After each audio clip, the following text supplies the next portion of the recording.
Salut les filles! Alors aujourd'hui, comme promis, je vais essayer de vous montrer comment je réalise un peu toutes les fleurs que vous avez pu voir sur le blog.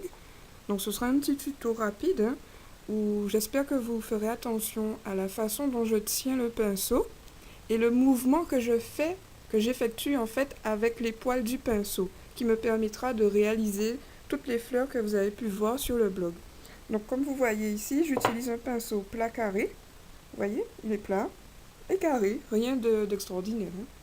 Donc après avoir humidifié un peu mon pinceau, j'écrase bien tous les poils pour reformer le carré du pinceau.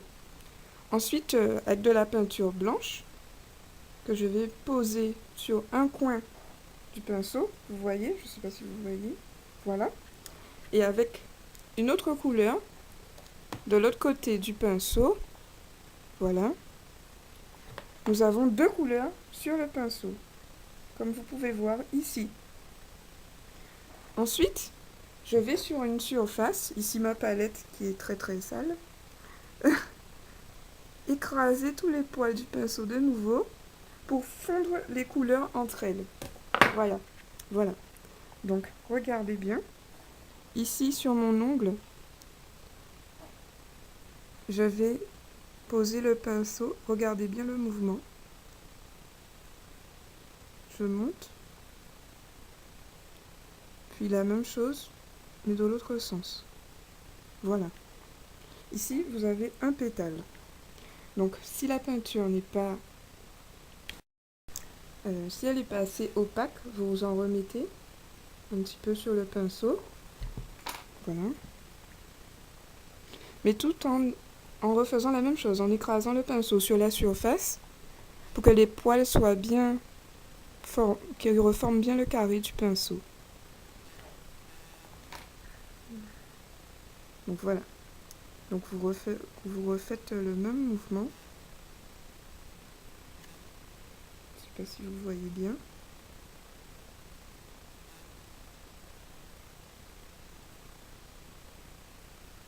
Vous voyez ici mon pinceau s'est séparé. Il faut faire en sorte que les poils restent toujours bien collés. Donc voilà.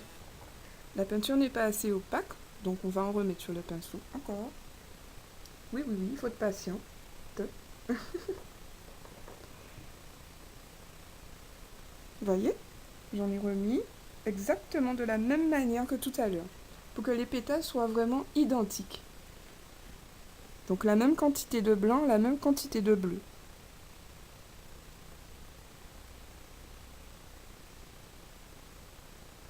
Hop, un mouvement qui va vers le haut, un mouvement qui va vers le bas. Un mouvement en haut. Et là, il n'y a plus de place pour aller en bas, mais bon, tant pis. Et si on peut en faire une double aussi, hein. C'est-à-dire on fait des pétales plus petits à l'intérieur. Toujours le même procédé. Ici, je pense que la peinture n'accroche pas car je n'ai pas mis de vernis en dessous, mais on voit un peu quand même. Voilà. Ici, vous avez le type de fleur que vous voyez tout le temps sur le blog. Hein. C'est ma forme de fleur préférée, favorite en fait, que j'aime beaucoup. Je vais vous montrer maintenant un nouveau type de... Alors pour ce nouveau type de fleur, je vais utiliser un pinceau, quelconque, hein, parce que ce ne sera pas un one stroke, ce sera le type de fleur que vous avez vu récemment au dernier article pour vous présenter en fait ma bague de fiançailles. Et un pinceau très très très fin, c'est un PBO 000 que j'ai acheté à la librairie, il est vraiment très très fin, ça me sert à faire des lignes vraiment très très fines. Donc vous allez réaliser une petite tache blanche en fait, ou de la couleur que vous voulez, mais une tache en forme de fleur en fait, donc arrondie. Mais ce n'est pas obligé que ça soit parfait. Parce que ce sont les contours que vous allez dessiner avec le pinceau fin qui vont faire apparaître la fleur. C'est cette technique que j'ai utilisée pour le coquelicot rouge et pour la French argentée du dernier article de Nail Art sur le blog. Voilà. Donc quand vous avez fait votre tâche, vous voyez c'est vraiment une tâche, hein, il n'y a rien d'extraordinaire. Vous allez ensuite prendre votre pinceau très très fin, comme ici. Et avec de la peinture en noir, ou ce que vous voulez, ça dépend de vos goûts, hein, vous allez réaliser les traits qui vont former la fleur. Vous voyez? Donc je vais dessiner 5 petits pétales.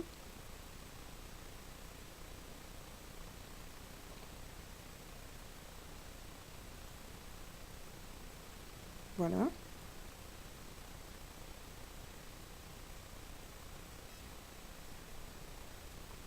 5 ou plus, hein, ça dépend de vous, hein. C'est vraiment là du dessin, il n'y a pas vraiment de technique, hein. C'est essayer de s'appliquer au maximum. Bon là j'ai fait plus de 5 pétales, c'est pas grave.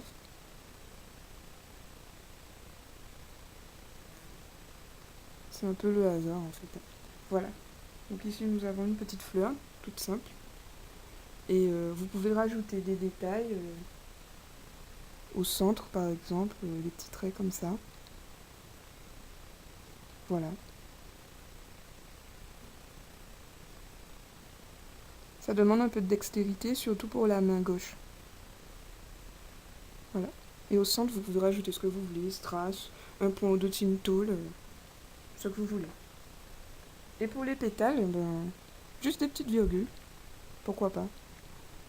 Donc je vous montre comment je réalise les virgules. Vous écrasez le pinceau au début et vous le relevez à la fin. Ce qui, en fait, désépaissit le trait du pétale.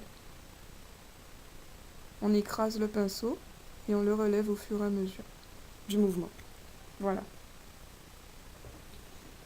Je vous remontre une dernière fois. Vous écrasez et vous relevez. Voilà, tout simplement.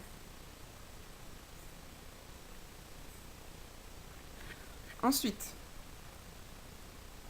je vais vous montrer un dernier type de fleur et les erreurs à ne pas commettre. Donc la fleur la plus connue en one stroke, c'est-à-dire celle que tout le monde essaye de faire apparemment, sur le coin.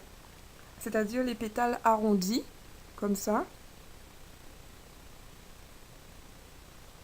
Regardez bien le mouvement du pinceau. J'espère que vous voyez suffisamment bien. Bon, la première couche n'est jamais vraiment bonne, hein. Il faut toujours repasser le pinceau, sauf si vous avez une peinture de qualité. Moi, j'utilise la PBO. Voilà. Vous connaissez certainement ce type de fleur.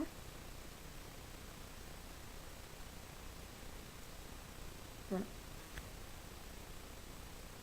Très arrondi. Alors, l'erreur à ne pas faire pour cette technique, c'est de réaliser une fleur aplatie.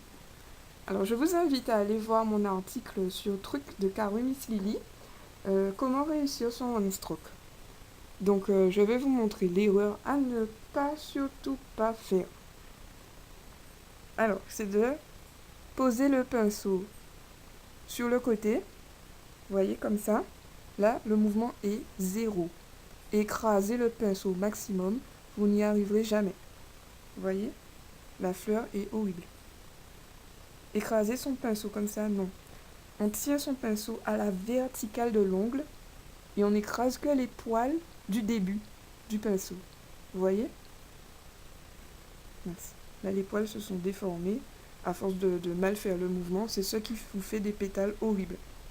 Toujours tenir son pinceau à la verticale de l'ongle. Voilà, jamais l'écraser à l'horizontale comme ceci. Toujours comme cela. Et faire une rotation et finir en levant le pinceau pour finir avec les poils de derrière. Vous voyez, c'est ce qui crée le trait ici. Voilà, j'espère que cela vous aidera. Bisous les filles!